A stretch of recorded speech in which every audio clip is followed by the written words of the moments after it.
Euzubillahimineşşeytanirracim. Bismillahirrahmanirrahim. Elhamdülillahi Rabbil alemin ve salatu ve selamu ala Resulina Muhammedin ve ala alihi ve ashabihi ecmain. İnşallah bugünkü dersimizde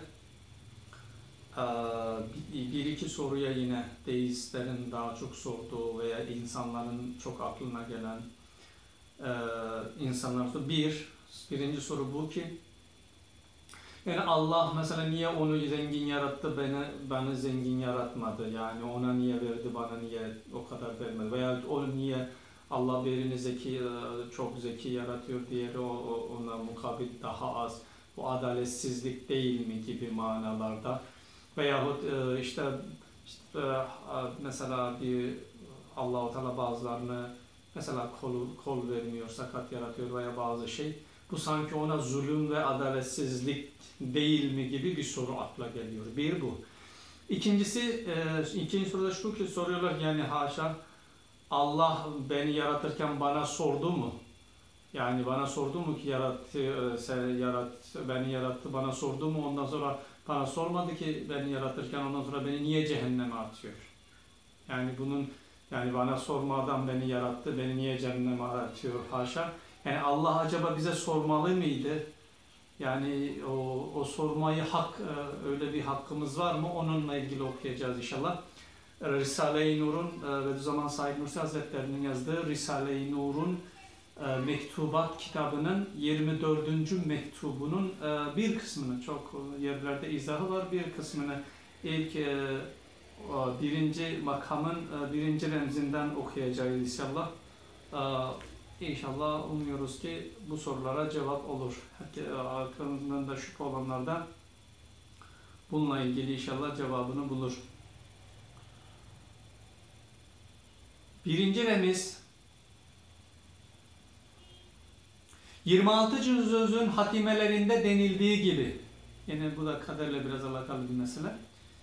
Nasıl ki bir mahir sanatkar, yani bir çok maharetli, kabiliyetli, çok böyle meşhur bir sanatkar, kıymetdar bir elbiseyi murassa ve münakkaş surette yapmak için, sanatlı ve nakışlı bir surette yapmak için bir miskin adamı, yani bir fakir veya bir işsiz adamı, miskin adamı layık olduğu bir ücrete mukabil model yaparak kendi sanat ve maharetini göstermek için o elbiseyi o miskin adam üstünde biçer, keser, kısaltır, uzatır. O adamı da oturtur, kaldırır. Muhtelif vaziyetler verir. Şu miskin adamın hiçbir hakkı var mıdır ki o sanatkara desin, beni güzelleştiren bu elbiseyi neden ilişip tebdil ve tagyir ediyorsun, değiştiriyorsun? Ve beni kaldırıp oturtup meşakkatle benim istirahatımı bozuyorsun. Aynen öyle değil mi?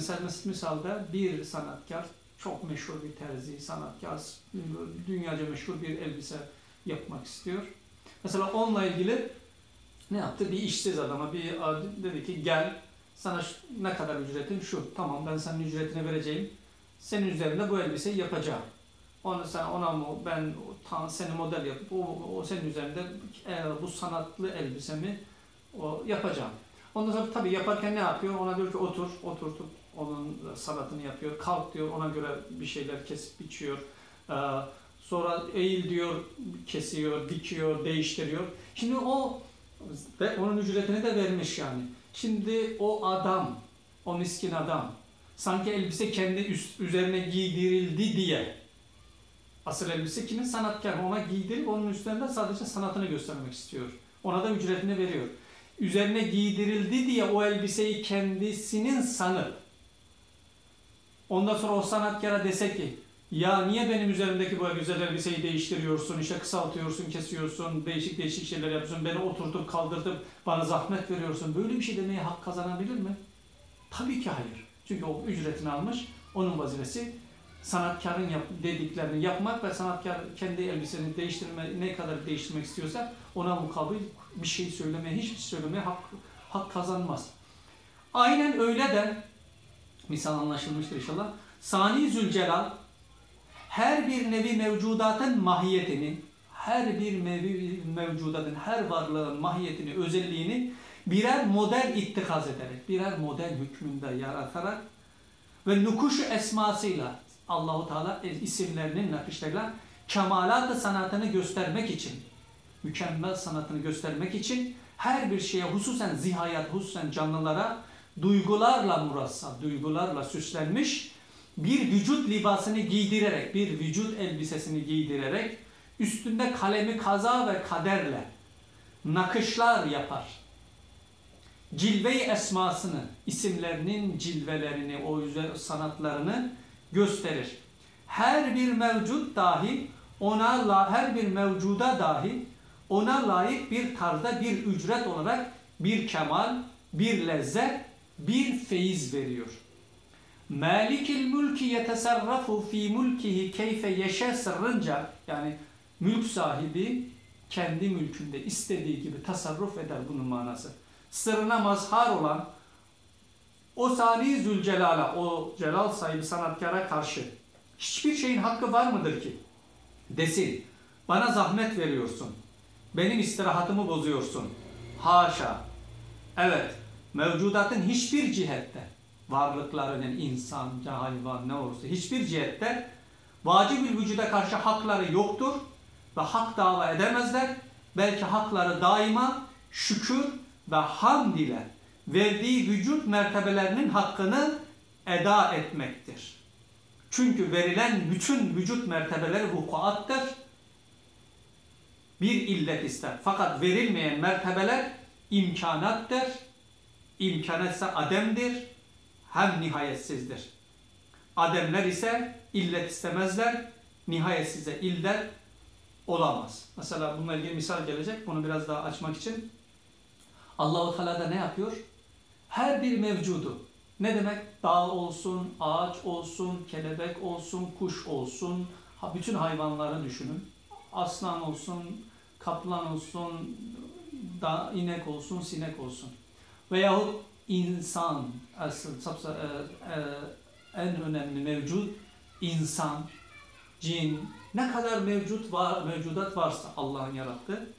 Allah ne yapıyor? Kendi sanatını göstermek için o mevcudatı kendisine model yapıyor. Mesela bizim nefsimiz, ruhumuza vücut elbisesini Allah kendi yarattığı, kendi yaptığı, sanatıyla yaptığı vücut elbisesini ne yapıyor? Bizim ruhumuza, bizim nefsimize giydiriyor. Ve bütün varlıklara böyle. Ondan sonra ne yapıyor? O sanatkar terzi gibi. Kendi sanatını göstermek için ne yapıyor? Onu bazen değiştiriyor. Nasıl? Mesela hastalık veriyor. O hastalıkla onu biraz değiştiriyor. Ondan sonra tekrar ona bir şifa vermeyle değiştiriyor. Birini mesela Allah-u Teala birisine o sanatın kendi sanatı olduğu için bir elbiseye mesela fazla bir şey ekliyor. Biri mesela sanatkar ne yapar? Bir elbiseye fazla çiçek ekler, birisine az, birisine fazla desen ekler, birisine az. Kendi isteğine göre. Çünkü kendi sanatını göstermek istiyor. Öyle de Allah-u Teala ne yapıyor? Her varlığa ona layık bir şekilde sanat veriyor. Kimisine fazla, kimisine az, kimisine mesela noksan. Onun için hiçbir şeyin hakkı yok ki desin. Çünkü malikil mülkü yetesarrafu fi mülkü keyfe yeşâ. Yani mülk sahibi, yani Allah mülkünde istediği gibi tasarruf eder. Nasıl istiyor? Çünkü onun mülkü. Mesela bu vücudu biraz daha örnekle gelecek. Biz nereden aldık? Ne kadar ücret verdik ona mukabil? Pazardan mı aldık? Veya yolda atılmış da gittik, yolda öylesine bulduk, ondan sonra bu vücut elbisesini, bu vücudu giydik mi? Bu gözü nereden aldık? Ne kadar para verdik? Bu ağzı, bu burnu, bu vücudumuzun, mükemmel vücudumuzu nereden aldık? Ona mukabil ne kadar para verdik? Veya ne kadar ücret ödedik ona karşılık? Hiç. O zaman demek ki bu bizim değil. Kendimiz de yapmamışız. Birden bakıyoruz, biz üzerimizde bulduk. Demek ki her varlığın, bütün varlıkların vücudunu yaratan Allah. Yani niçin? Allah-u Teala kendi esmasının ve sıfatlarının sanatını göstermek, görmek ve göstermek için ne yapıyor? Onları yaratıyor ve değiştiriyor. Mesela Allah-u Teala'nın bir ismi Şafi.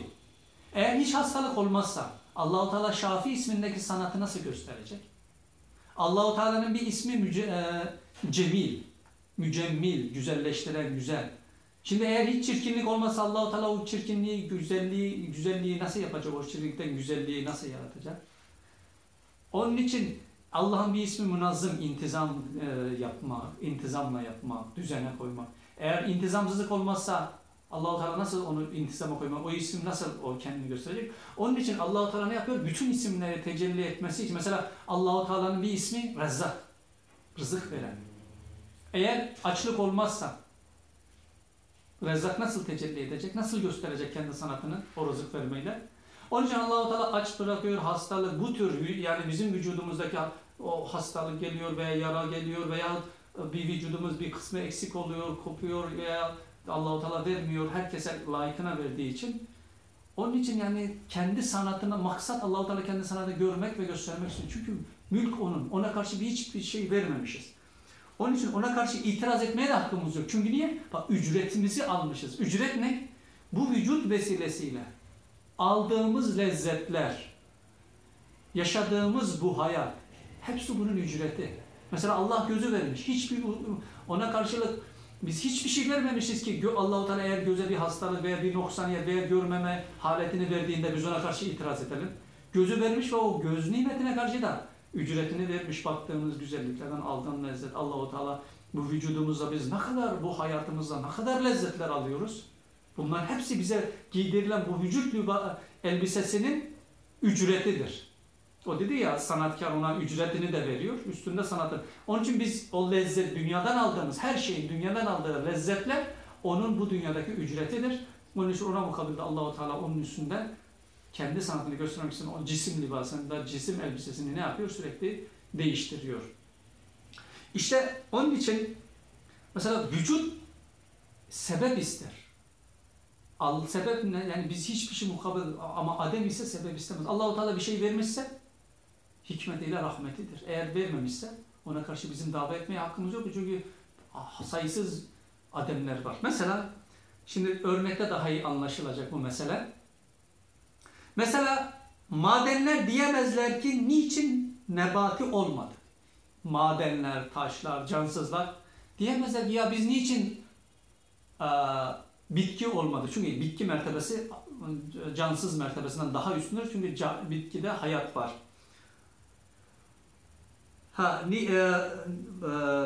Niçin madenler diyemezler ki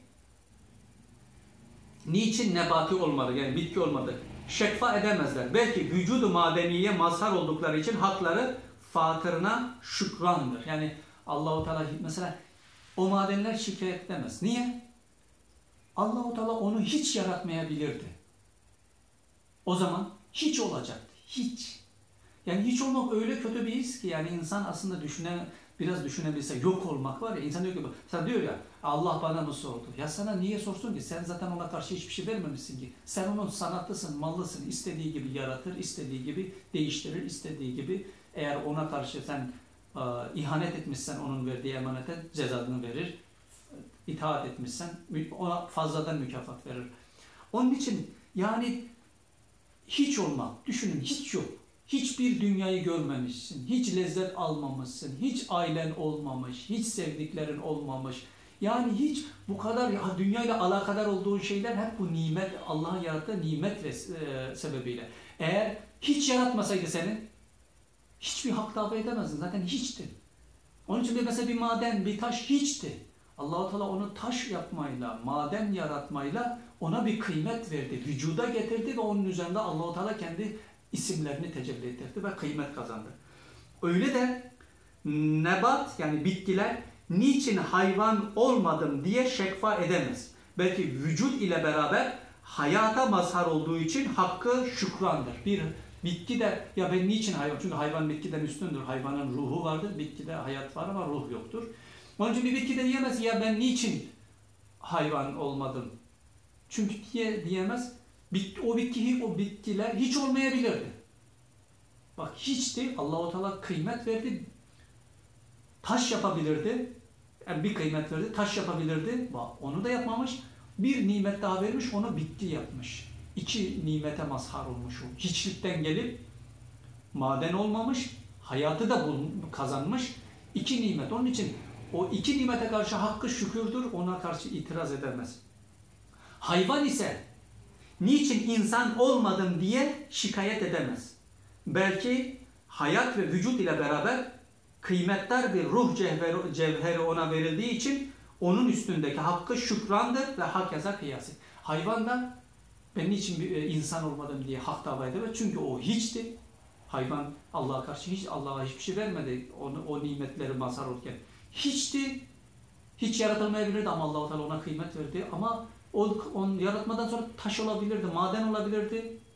Olmadı. Bitki olabilirdi. Bak bir mertebe.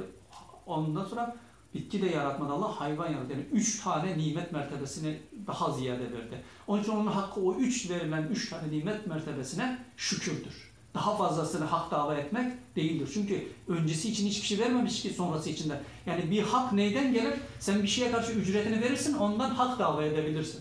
Ama sen hiçbir şey vermemişsen ona karşı nasıl hak dava edeceksin? Nasıl, mesela markete gittin, para ödemedin. Ya ben bunu niye bana vermiyorsun? Şu ekmeği ya şu yiyeceği, şu elbiseyi niye bana vermiyorsun? Yani sen onun için ne ödedin ki ben sana vereyim? Onun için insan Allah'a karşı ne ödedi ki fazlasını istiyor verilenden? Verileni bile bedava bulduğu halde, nimet olarak ikram edildiği halde daha fazlasını istemeye. Yani ben niye zengin yaratılmadım? Sen bu kadar verilen nimetlere karşı ne verdin ki daha fazlasını istiyorsun? Veyahut mesela daha onunla ilgili gelecek. İşte ey insan müşteki, yani şikayetçi insan. Yani hiçbir şey şikayet etmiyor, sadece insandan başka. Ey şikayetçi insan, sen mağdum kalmadın, yani sen yok kalmadın, yok olabilirdin, hiç olabilirdin, hiç kıymetsiz. Yani dünyaya gelmediğin için hiçbir kıymetin de olmazdı. Kimse seni bilmezdi, tanımazdı, anılmazdı. Hiç olabilirdi. Hiç mağdum kalmadın, yok kalmadın. Vücut nimetini giydin. Vücut nimetini giydin. Hayatı tattın, yani vücut giydin ama taş olabilirdin. Allah seni taş yaratabilirdi ama bak yaratmadı. Hayat nimetini giydin. Camit kalmadın. Hayvan olmadın. Allah seni yarattı ama ot yaratabilirdi. Ağaç yaratabilirdi. Bitki yaratabilirdi. Ama yaratmadı Allah-u Teala. Tamam, Allah-u Teala seni hayvan yaratabilirdi. Bir inek olabilirdin, bir at olabilirdin, bir eşek olabilirdin, bir kurbağa olabilirdin. O da büyük nimet ama bak Allah sana onun da üzerinde bir nimet verdi. Hayvan olmadın. İslamiyet nimetini buldun, dalalette kalmadın, sıhhat ve selamet nimetini gördün ve hakeza. Yani Allah Teala sana insan olarak sana hidayet için peygamber gönderdi, İslamiyet, iman nimetini de tattırdı. Onun dalalette de kalmadı. Yani Allah-u Teala gönderip, şimdi mesela insan diyor ya, Allah-u Teala bana sordu mu ki beni yaratırken ondan sonra beni cehenneme atıyor. Allah-u Teala sana sormak zorunda değil, çünkü sen onun malısın. Sen hiçbir şey vermemişsin Allah'a karşı. Ve Allah-u Teala sana 6 tane nimet mertebesi vermiş. Hiçlikten taş yapmamış, hiç bırakmamış, taş yapmamış, ot yapmamış, hayvan yapmamış, insan yapmış ve insaniyet içinde de seni hidayete göndermek için 124 bin rivayetlerde 124 bin tane peygamber göndermiş. İslamiyet nimetini tattırmak için. Ve eğer sen İslamiyet nimetini de tatmışsan, peygambere uymuşsan, ama buna karşı da ya Allah'a inandığın halde ya Allah bana sordu mu? Haşa. Sana İslamiyet nimetini tattırdığı halde eğer sen o İslamiyet nimetine karşı isyan etsen, reddetsen veya Allah-u Teala'nın sana bu verdiği vücut O'nundur. Onun için O'nun rızası dairesinde kullanman gerek. O'nun rızasının dairesinin dışında kullandığın için ve verilen önceki nimetlere şükür etmediğin için eğer ceza görüyorsan, buna karşı niye itiraz ediyorsun? Mesela Bediüzzaman Hazretleri başka bir yerde şöyle bir misal veriyor. Mesela diyor bir padişah birilerini ziyafete davet ettiğinde o ziyafetteki davet sadece kullanma hakkı, yani o da yeme içme sana vermiş onun izni, Ama sen onu kafana göre oradaki yiyecekleri dışarıya atmak, alıp kendine götürmek veyahut oradaki şeyleri kafana göre tahrip etmeye hakkın yok. Sadece izni dairesinde kullanma hakkın var. Eğer onun dışına çıksan emanette ihanet edersin. Padişah da seni cezalandırır. Öyle de Allah-u Teala şu vücut libasını sana, elbisesini sana giydirmiş, nimetini. Ve ondaki göz, kulak, azalarının nasıl kullanılacağını, helal dairede ne yapman gerektiğini de sana bildirmiş. Sen ona karşı kafana göre o vücudunu kullanırsan, Allah'ın verdiği, çünkü diyor ki vücut sana tamamen vermediğinin delili peki, nedir peki? Mesela Allah-u Teala vücudu bize tamamen vermemiş. Sadece emanet. Delil ne? Diyor ki eğer Allah-u Teala vücudu tamamen sana verseydi idaresini de sana bırakması gerekirdi. O zaman kalbini senin kendin çalıştırman gerekirdi. Böbreğini, akciğerini, gözlerini, kulaklarını, bütün vücudunda milyonlarca faaliyetler oluyor. Yemekte, yedikten sonra o gıdaların dağıtılması, içerideki düşmanlara karşı. Yani sen bütün her an gözünün bütün fonksiyonlarını kendin düşünerek yapman, kulağındaki bütün fonksiyonları düşünerek yapman, midende ve vücudundaki bütün o düşmana, mikroplara karşı savunmayı, rızıkların o hücrelere gitmesini, böbreğin nasıl çalışacak, kalbin nasıl, ne kadar atacak, onun her an onun takibini, bütün o şeyleri senin yapman gerekirdi. Eğer tamamen sana bırakmış olsaydı. Demek ki o tamamen sana vermemiş. Çünkü idaresini Allah yapıyor. Biz farkında değiliz. Vücudumuz mükemmel bir şekilde idare olunuyor. Biz bilmiyoruz ne kadar faaliyetler oluyor. Mesela değil mi? Allah-u Teala vücudumuzdaki her organ ne kadar faaliyet Allah-u Teala yaptırıyor.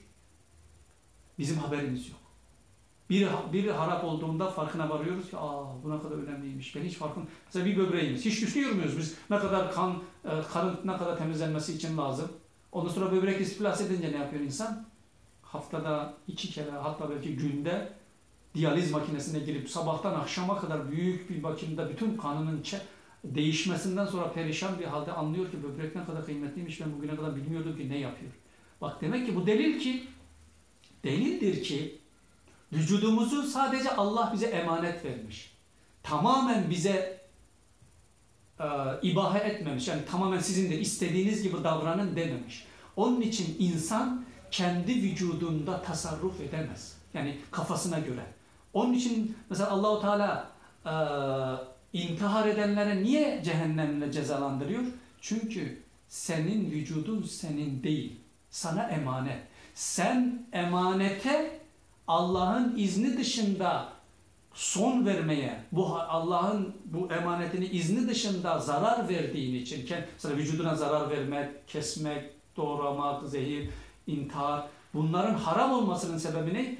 Allah'ın sana emanet ettiği bu vücut nimetine ihanet etmenin neticesinde Allah cehenneme atıyor intihar edenleri.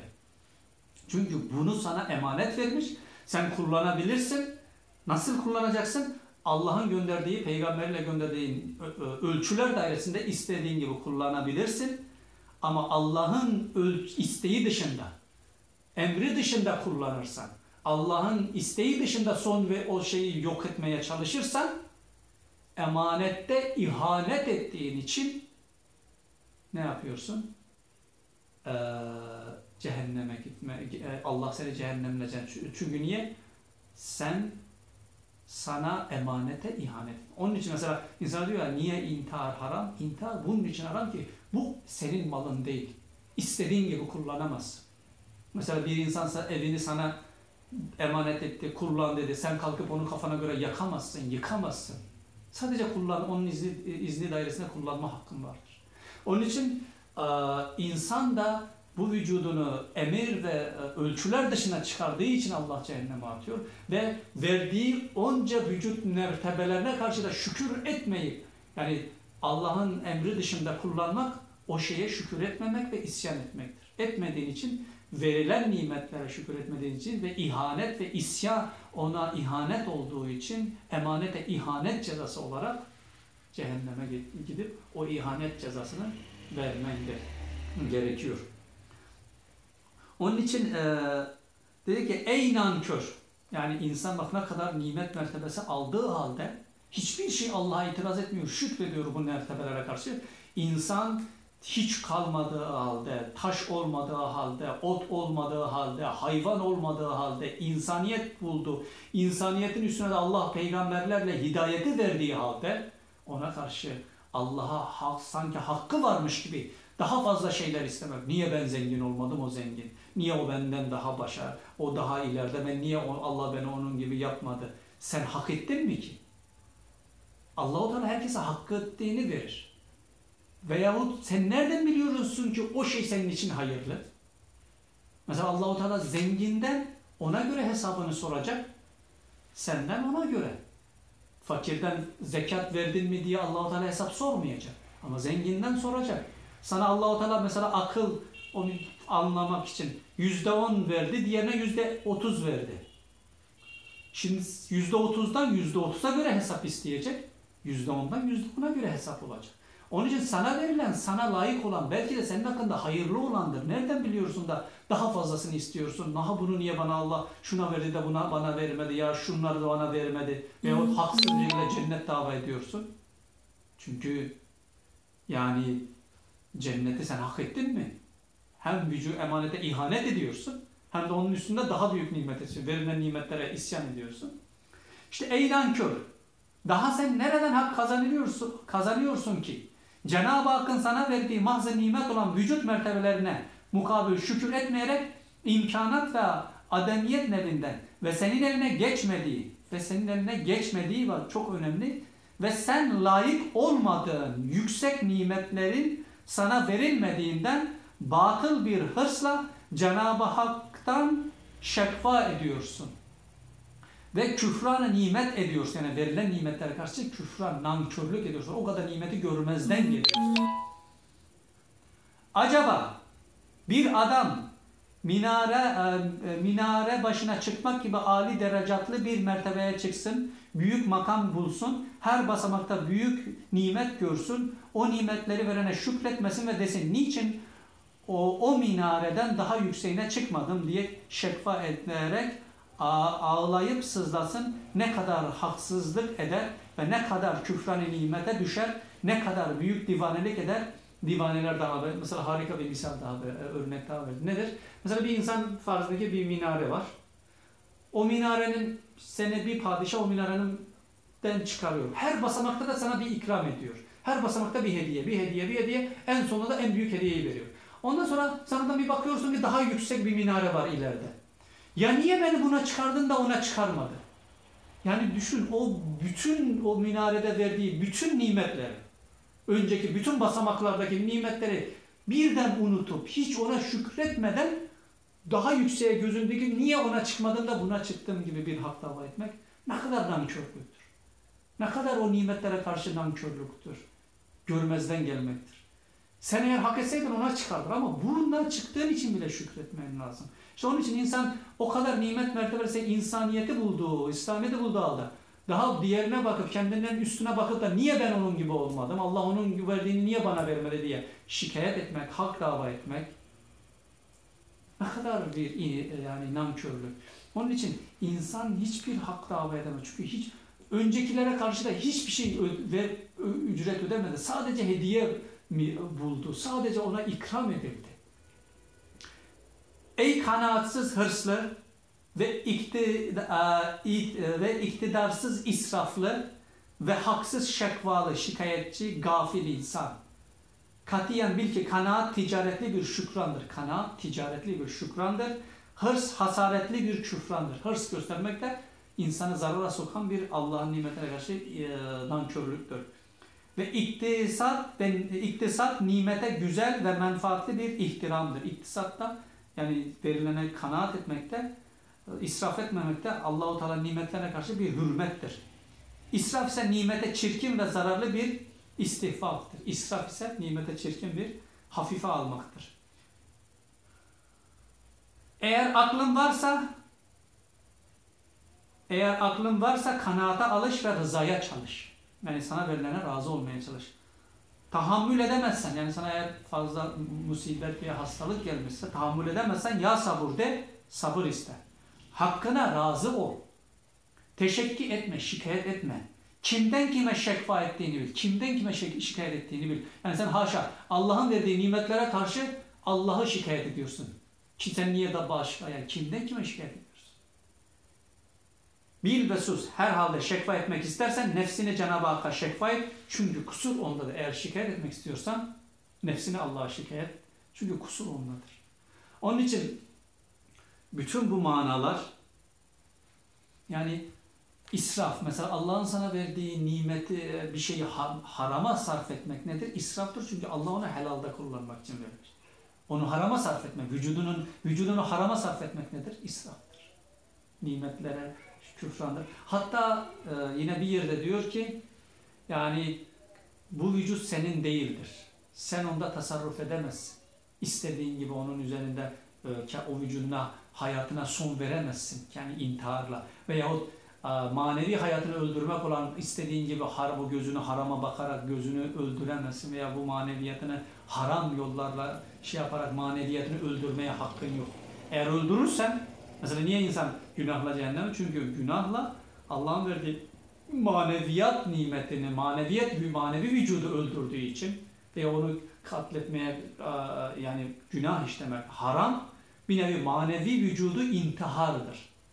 Onun için de Allah-u Teala ne yapıyor? O intihar ettiği için, yani verilen nimete ihanet ettiği için, verilen emanete ihanet ettiği için ihanetçisi olarak ne yapar? Cehenneme atacaktır. Onun için hiçbir insanın Allah'a karşı hiçbir şey dava etmeye hakkı yoktur. Hiçlikten ne kadar nimet vermiş, o nimetleri düşünüp şükretmektir. Daha fazlasına bakıp şikayet etmek değildir. Çünkü sen ona layıktın. Belki bilmiyoruz. Mesela diyoruz ki ya bu niye sakat, ondan zulüm değil mi? Veya bu işte özürlü. Ya bilmiyoruz ki Allah-u Teala belki onun özrü sebebiyle onu cennete koyacak. Ve biz sağlam olduğumuz için günahlar içinde cehenneme gideceğiz. Yani onun için insan sadece bu dünyayı değerlendirmemeli olayları.